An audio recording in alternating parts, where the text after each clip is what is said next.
Are swordsmen as Anvil units any good?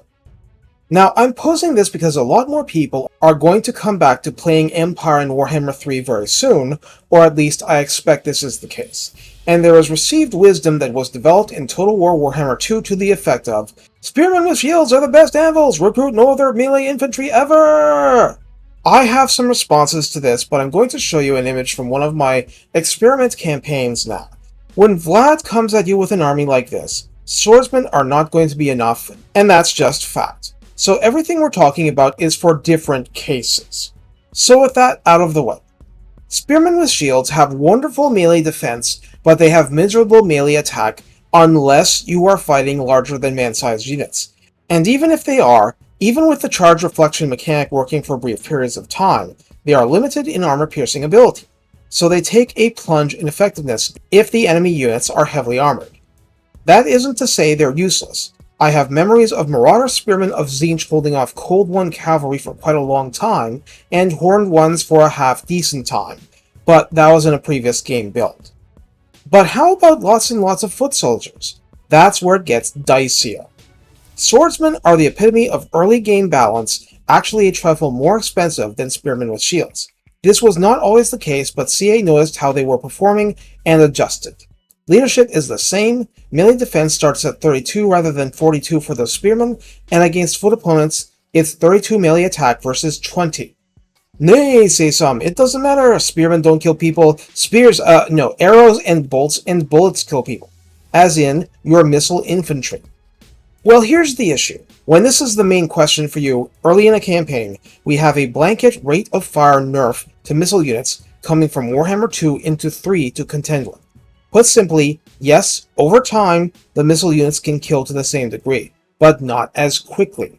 And the melee units weren't touched, so the longer the fight goes on without the missile units breaking the enemy, or making skeletons crumble, the more damage your front line takes.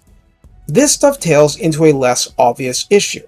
When melee units are engaged, one of the factors for their morale is whether the unit is winning the current melee combat. Spearmen with that melee defense are going to take a while to lose to, let's say, basic clan rats, with melee attack 24.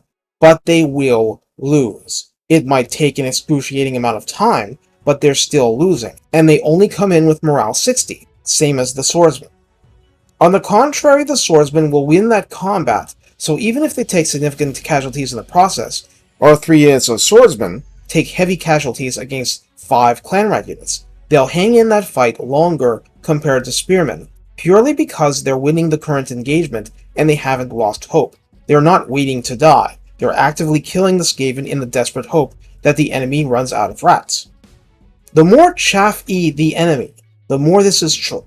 Yes, spearmen with shields will hold off against zombie blobs for a while, but as fatigue mounts and the fight gets sloppy, it's more and more likely the zombies and anything mixed in will start overwhelming and breaking your side, and once that starts you have a gap, and that gap can lead to a chain reaction. Moreover, damage-dealing opponents like Crypt Ghouls like to attack Spearmen, because they aren't taking much damage back despite cotton candy level armor, but they're dishing the damage out.